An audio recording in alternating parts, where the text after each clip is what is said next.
Good afternoon everyone. आज है 16 अप्रैल और मैं रिकॉर्ड कर रहा हूँ वीकेंड में मार्केट एनालिसिस। इस एनालिसिस के अंदर में मैं कोशिश करता हूँ कि लास्ट वीक के अंदर में मार्केट क्या हुआ उसका एक ब्रीफिंग करूँ और नेक्स्ट वीक के अंदर में मार्केट में क्या हो सकता है उसका भी एक पर्सपेक्टिव दूँ। तो चलिए मार्केट की एनालिसिस पे चलते हैं। स्क्रीन शेयरिंग करता हूँ मैं अपना और वीडियो को बंद कर देता हूँ। So let me do the screen sharing. Yes, this is the screen. और मार्केट की जब हम बात करते हैं तो हमने अपने डिस्कशन को दो भाग में डिस्ट्रीब्यूट कर रखा है। एक हम पुराना मार्केट का एक व्यू लेंगे, लास्ट वीक क्या हुआ मार्केट में, और नेक्स्ट वीक के अंदर में हम क्या स्ट्रैटेजी बनाना चाहते हैं इस पर चर्चा करेंगे। तो एक ब्रॉडली मैं अपने वीकेंड डिस्कशन को चार भाग में दिखाता हूँ। एक सेंटिमेंट इंडिकेटर मैंने अपने लिए बना रखा है जो मुझे बताता है कि मार्केट में क्या रिकवरी हो रही है और कैसे मार्केट को बिहेव होना चाहिए। अगर आप मेरे साथ जुड़े हुए हैं तो आपने देखा होगा कैसे कैसे मैं एवरी संडे सेंटिमेंट इंडिकेटर को मैप करके अपना एक व्यू बनाता हूँ मार्केट का। तो लास्ट हमने वीकेंड एनालिसिस किया था 2 अप्रैल, लास्ट वीकेंड में नहीं कर पाया था बिकॉज ऑफ सम रीजंस। तो 26 मार्च से 2 अप्रैल के बीच में हमने देखा कि मार्केट में एक अच्छा खासा स्ट्रेंथ रिफ्लेक्ट हो रहा था। तो आज देखते हैं कि क्या वो स्ट्रेंथ कंटिन्यूड है या मार्केट कहीं वीक होने का एक प्लान कर रहा है। तो let's go to macro variables. तो सबसे पहले हम देखते हैं डॉलर इंडेक्स और यूएस मार्केट्स में क्या होता है, ग्लोबल इक्विटीज में क्या हो रहा है। डॉलर इंडेक्स 101 के नीचे ट्रेड कर रहा है, ऑलमोस्ट 101 60 के नीचे ट्रेड कर रहा है, विच इज ऑलमोस्ट 101 के नीचे जाने का एक डायरेक्शन बना रहा है। तो which is a very good news for emerging market. So एक गुड न्यूज है कि अगर डॉलर इंडेक्स नीचे रहा तो ऑब्वियसली इमर्जिंग मार्केट्स या रिस्क के एसेट्स के लिए बहुत अच्छा होता है। यूएस 10 ईयर यील्ड भी डाउन ट्रेंड में है, देखा जाए तो डाउन ट्रेंड में हल्का सा एक रिकवरी इसके अंदर में आया है, but overall US 10 year yield भी डाउन ट्रेंड में है। So which will support dollar index to go down. And अगर US इक्विटी की बात करें तो let's go to US equity. So this is US equity. तो US इक्विटी के अंदर में देखें डाउ जोन्स एक अच्छा खासा एक स्ट्रेंथ रिफ्लेक्ट कर रहा है। यहाँ पर ऊपर में कंजेशन है but yes there is a strength, एक क्लियरली ट्रेंड जो है वो स्ट्रेंथ का नजर आ रहा है अभी इसके अंदर में। और अगर हम लोग नेस्डैक की बात करें तो नेस्डैक जो कि टेक स्टॉक्स का इंडेक्स है, वहां पे नेस्डैक की बात करें तो वो भी एक तरीके से डाउन ट्रेंड के बियॉन्ड अब जा चुका है और यहां पर भी एक स्ट्रेंथ नजर आ रही है। तो ओवरऑल इक्विटी मार्केट्स ग्लोबली के अंदर में पॉजिटिविटी है। इमर्जिंग मार्केट इंडेक्स जो है अभी भी 40 के नीचे ट्रेड कर रहा है, so which is slightly worry of concern का पार्ट है। बट ओवरऑल देखें तो यहां पर भी जो डाउन ट्रेंड चालू हुआ था उस डाउन ट्रेंड को इस इंडेक्स ने नेगेट कर दिया है। तो मैं इमर्जिंग मार्केट या ओवरऑल ग्लोबल मार्केट्स के पॉइंट ऑफ व्यू से मार्केट को पॉजिटिव ही मानता हूं। निफ्टी की अगर बात करें तो निफ्टी का चार्ट अगर यहाँ प्लॉट करूं तो निफ्टी अपने critical 200 moving average which is 17550 इसके ऊपर में ट्रेड कर रहा है, which is a good sign. और ओवरऑल स्ट्रक्चर ऑफ निफ्टी के अंदर में एक चीज तो क्लियर हो गया है, निफ्टी ने हाल फिलहाल का एक बेस 16850 का बेस को बहुत स्ट्रांगली बना लिया है। तो यहां से निफ्टी का बहुत ज्यादा एक्यूट फॉल होने की संभावना कम है। अगर मैं आवरली चार्ट को देखूं तो ये निफ्टी का आवरली चार्ट है। इसके ऊपर में यहां पर एक छोटा सा कंजेशन तो है, हो सकता है कि मार्केट यहां से ऊपर जाने में थोड़ा समय लगाएगा, but overall bank Nifty lead कर रहा है, जो कि मैंने काफी बार कहा है कि इस मार्केट की रैली को बैंक निफ्टी जोरों से लीड करेगा। तो अब देखिए बैंक निफ्टी लीड कर रहा है। तो bank Nifty long and Nifty short definitely वो एक स्ट्रैटेजी है जिसमें मैं प्ले कर रहा हूं मार्केट में। तो I am still bullish on Nifty. तो ओवरऑल मार्केट के अंदर में पॉजिटिव मोमेंटम है, तो I will definitely try to play positive in stocks in market. Market breadth अगर मैं स्टडी करूं तो निफ्टी अपने स्टॉकेज को यूज करते हैं मार्केट ब्रेथ के लिए। सो मार्केट ब्रेथ के अंदर में अगर स्टडी किया जाए तो मार्केट ब्रेथ आ रहा है। मार्केट थोड़ा इंटरनेट लगता है मुझे स्लो है मेरा, सो रिफ्रेश करता हूं। या सो मार्केट ब्रेथ की बात करें तो यस थोड़ा सा ओवरबॉट जोन में आ गया मार्केट। तो हो सकता है टाइम बेस्ड करेक्शन मार्केट को चाहिए होगा, तो हो सकता है थोड़ा समय मार्केट यहां पर बिताएगा। बट समहाउ मुझे लगता है ये 200 एक्सपोनेंशियल मूविंग एवरेज 17520 के आसपास, इसके नीचे मार्केट अब नहीं जाएगा। हो सकता है यहां पर थोड़ा टाइम स्पेंड करे। तो market breadth point of view से मैं इसको 3 रेटिंग देता हूं। और डेरिवेटिव एनालिटिक्स जिसमें ओवरऑल मार्केट में क्या पोजीशन है, किस तरह का पोजीशन मार्केट के अंदर में है, अभी एफ आई के क्या पोजीशन है उसको एनालाइज करते हैं। तो let's go to FIIs position. तो कैश मार्केट के अंदर में एफ आईज का अगर हम डेटा को देखें तो ओवरऑल लास्ट के कुछ दिनों में इन्होंने प्लस ही रखा है। और डेरिवेटिव्स का डेटा अगर एफ आईज का देखें तो फ्यूचर ओ आई और पार्टिसिपेंट वाइज ओ आई को अगर मैं स्टडी करूं, या तो ये देखिए, ये इतना जबरदस्त शॉर्ट पोजीशन एफआईज ने बिल्ड की थी, उससे उन लोगों ने अपना पोजीशन को काफी कम कर लिया है। So it is also a good news for the market. So derivatives में अच्छा पोजीशन बिल्ड हुआ। ये हमने नया एक सेक्शन ऐड किया स्टॉकेज के अंदर में जो ऑप्शंस का ओआई हमको बताता है। तो अगर मैं पार्टिसिपेंट वाइज ऑप्शंस का ओआई को भी स्टडी करूं इंडेक्स का, तो कॉल ऑप्शन के अंदर में ओआई तकरीबन 250 248 के करीब है एफआईज का, और पुट ऑप्शन के अंदर में ओआई तकरीबन 343। इसका मतलब पुट के अंदर में इन्होंने ओआई ज्यादा बिल्ड की है, इसका मतलब पुट वो सेल ज्यादा करके रखे हैं, इसका मतलब पॉजिटिव भी है। तो ओवरऑल एफआईज पर्सपेक्टिव से मैं इसको 5 दूंगा। तो ओवरऑल मार्केट के अंदर में ट्रेंड जो है वो काफी पॉजिटिव है। और नीचे का जो लेवल है 17,550, ये डेफिनेटली एक मेजर सपोर्ट के रूप में आएगा।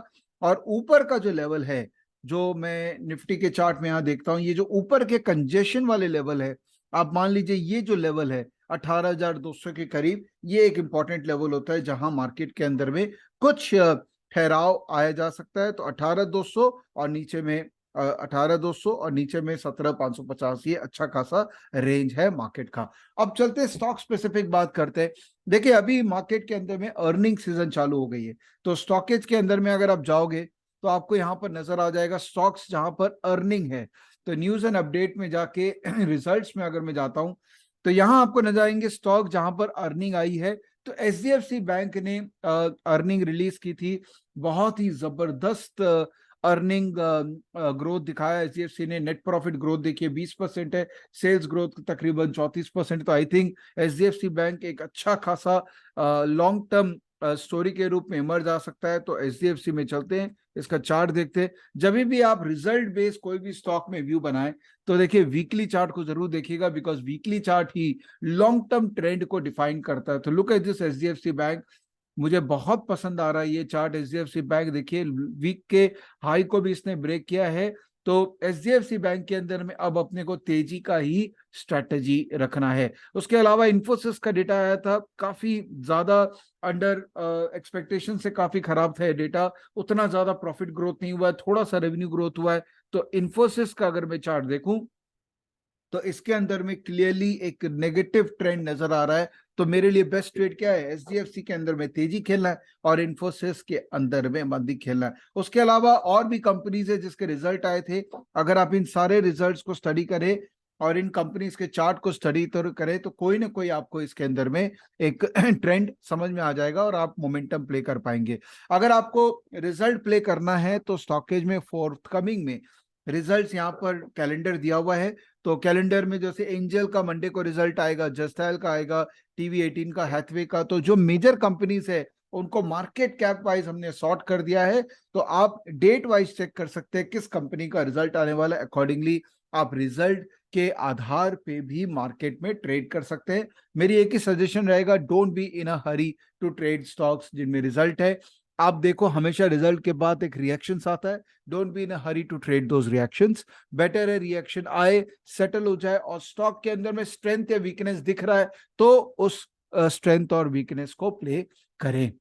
Last part of this section is कि मैं स्टॉक कैसे आइडेंटिफाई करूं जिसपे मुझे और ट्रेड हो सकता है। तो 3 मेथड मैं आपको बताना चाहता हूं आज स्टॉक आइडेंटिफिकेशन के। पहला मेथड है चार्ट पैटर्न्स, जो स्टॉकेज में प्रो के वर्जन में है। चार्ट पैटर्न के अंदर में आपको स्टॉक्स दिखते हैं जिसमें अच्छा चार्ट पैटर्न अभी विजिबल है।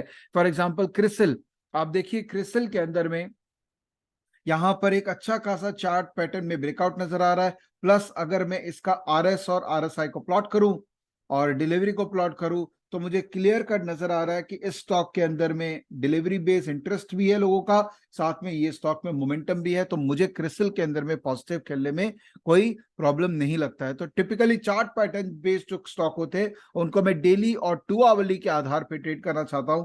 तो let me just open the daily daily RS. ये दोनों वीकली खुला हुआ, ये सॉरी ये वीकली था, I am sorry about it. तो डेली आरएस के अंदर में नहीं, यो वीकली था, दोनों वीकली थे। तो मैं एक को डेली में कन्वर्ट कर देता हूँ। Just give me 1 minute please.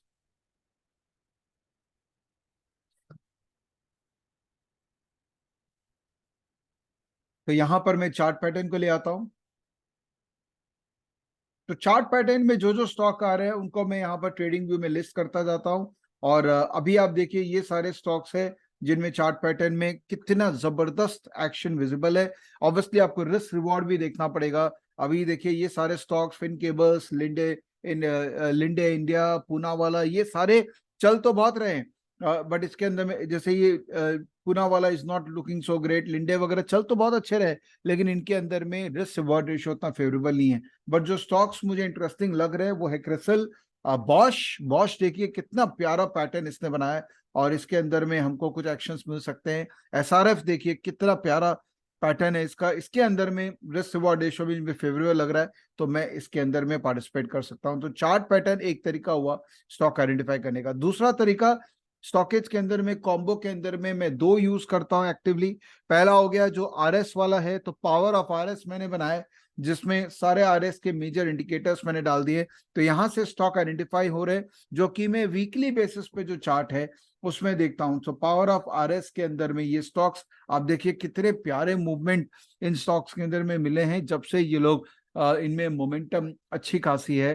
तो दीज आर द स्टॉक्स जहां पर अभी भी कंटिन्यूड मोमेंटम मिल सकता है। तो मैं क्या करता हूं, ये स्टॉक्स को ग्रीन लिस्ट में डाल देता हूं, और नेक्स्ट वीक के लिए मेरे लिए ये स्टॉक्स है जिनको मुझे ट्रैक करना है। उसके अलावा बिकॉज रिजल्ट सीजन है, अब कई सारे ऐसे स्टॉक मिलेंगे जिनमें रिजल्ट अच्छे हो रहे हैं, बियॉन्ड नॉर्मल हो रहे हैं, अच्छे हो रहे हैं, तो उन स्टॉक्स पे मैं एक्शन लूंगा।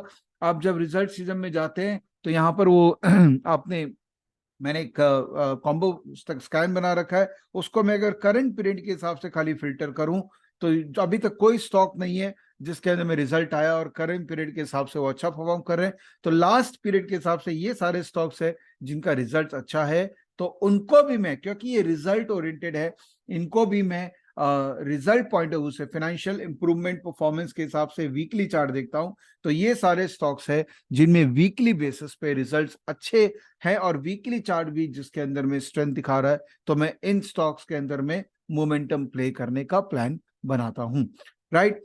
तो ये तो हुआ दोस्तों मेरी तरफ से एक प्रोसेस जो मैंने आपको समझाया, and I have given you my view about the stock. आप मुझसे अगर रियल टाइम जुड़ना चाह रहे हैं, ये प्रोसेस को स्टॉक आइडियाज में भी आप इंटरेस्टेड हैं, तो आप स्टॉकेज क्लब का मेंबरशिप ले सकते हैं। बहुत ही रीजनेबल कॉस्ट में इतना लर्निंग और इतना अर्निंग अपॉर्चुनिटी हम दे रहे हैं कि आपको मजा आएगा। So come become part of Stockage club. अभी स्पेशल ऑफर भी चल रहा है जो इस वीडियो के नीचे में मैं आपको दे दूंगा। Come become part of the Stockage club and enjoy the real time learning and earning opportunity from me and my team. Thank you, मिलते हैं फिर soon. Take care, bye bye.